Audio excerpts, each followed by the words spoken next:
بسم اللہ الرحمن الرحیم الحمد للہ رب العالمین اللہم صلی علی محمد وعلی آل محمد۔ انسان کیا چیز ہے اگر پوچھا جائے تو اس کے بہت سارے جواب ہوتے ہیں، لیکن میرے نزدیک اس کا ایک بہترین جواب یہ ہے کہ انسان ایک آرزوؤں کا سمندر ہے، اور اس آرزوؤں کے سمندر کو اس کو عبور کرنے میں کئی مرتبہ شکست و ریغ کا سامنا ہوتا ہے۔ جب بھی آدمی اپنا کوئی ویژن سلیکٹ کرتا ہے یا کوئی بھی آدمی دنیا کے کسی فائدہ مند چیز کو حاصل کرنے کے لیے جب بھی کوئی کوشش کرے گا تو اس کی کوشش میں اس کو بہت مرتبہ ناکامی بھی آئے گی اور کبھی کامیابی بھی آئے گی۔ کسی کے نصیب میں کامیابی جلدی ہے، کسی کے نصیب میں ناکامیوں کے بعد کامیابی ہے، تو یہ مختلف صورتحال ہوتی ہیں۔ لیکن ان صورتحال کے ہوتے ہوئے انسان ایک چیز سے محفوظ نہیں رہ سکتا، وہ ہے شیطان۔ اور شیطان اس کا سب سے بڑا ہتھیار یہ ہے کہ جب بھی کوئی آدمی ڈاؤن فال کی طرف جا رہا ہے یا جب بھی کوئی آدمی اپنے ویژن میں ناکامیوں کی طرف جاتا ہے تو ظاہر سی بات ہے پھر اس کے اوپر لوگ بھی ہنستے ہیں اور طرح طرح کے طعن و تشنیع بھی کیے جاتے ہیں۔ وہیں شیطان زہر گھولتا ہے آدمی کے اندر مایوسی کا، اور اس مایوسی سے بچنے کے لیے رسول اللہ صلی اللہ علیہ وسلم نے کیا ارشاد فرمایا؟ ابن ماجہ کے اندر آپ علیہ الصلوۃ والسلام کا یہ ارشاد منقول ہے کہ آپ صلی اللہ علیہ وسلم نے ارشاد فرمایا کہ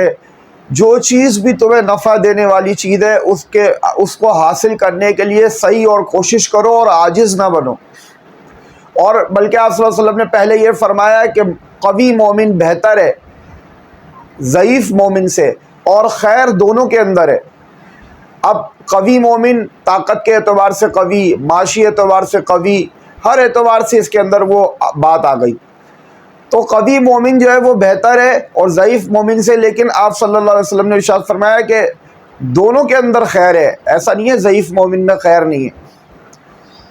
اور پھر آپ صلی اللہ علیہ وسلم نے آگے ارشاد فرمایا کہ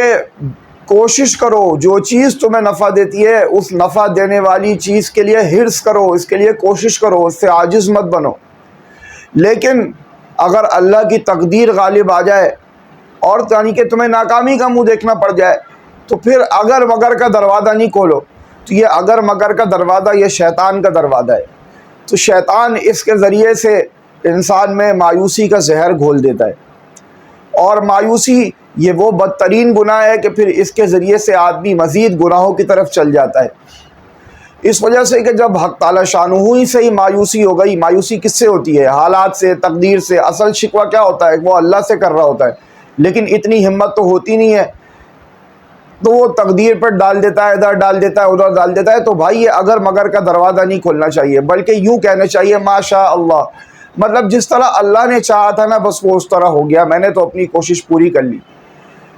اور اسی مضمون کو قرآن کریم نے بھی واضح فرمایا ہے سورۃ الحدید میں، ما اصاب من مصیبت فی الارض ولا فی انفسکم الا فی کتاب من قبل ان نبرأها ان ذلک علی اللہ یسیر، کہ زمین و آسمان تمہاری اپنی جانوں کے اندر اور زمین پر جو کوئی بھی مصیبت آتی ہے تو وہ مصیبت الا فی کتاب من قبل ان نبرأها، اس سے اللہ تعالیٰ کے مقدر کے اندر وہ تکلیف، وہ مصیبت وہ لکھی ہوئی ہوتی ہے۔ ان ذالک علی اللہ یسیر، یہ تو اللہ کے لیے بہت آسان ہے۔ لکی لا تأسوا علی ما فاتکم ولا تفرحوا بما آتاکم، اور یہ بات اس لیے ہے کہ جو چیز اللہ تمہیں دے دے اس سے اکڑو بھی نہیں، اور جس چیز سے تم محروم ہو جاؤ اور اللہ کی تقدیر غالب آ جائے تو مایوس بھی مت ہو۔ لِكَيْ لَا تَأْسَوْا عَلَىٰ مَا فَاتَكُمْ، تو یہ اس لیے ہے کہ تم مایوس مت ہو اس چیز سے جو تم سے چلی گئی، جو تم سے فوت ہو گئی۔ وَلَا تَفْرَحُوا بِمَا آتَاكُمْ، اور اگر اللہ نے تم کو کچھ عظمت، کوئی ترقی، کوئی شہرت، کوئی بلندی، کوئی پیسہ دے دیا تو اکڑو مت۔ وَاللَّهُ لَا يُحِبُّ كُلَّ مُخْتَالٍ فَخُورٍ، اللہ تعالیٰ شیخی خوروں کو، اکڑنے والوں کو پسند نہیں کرتا۔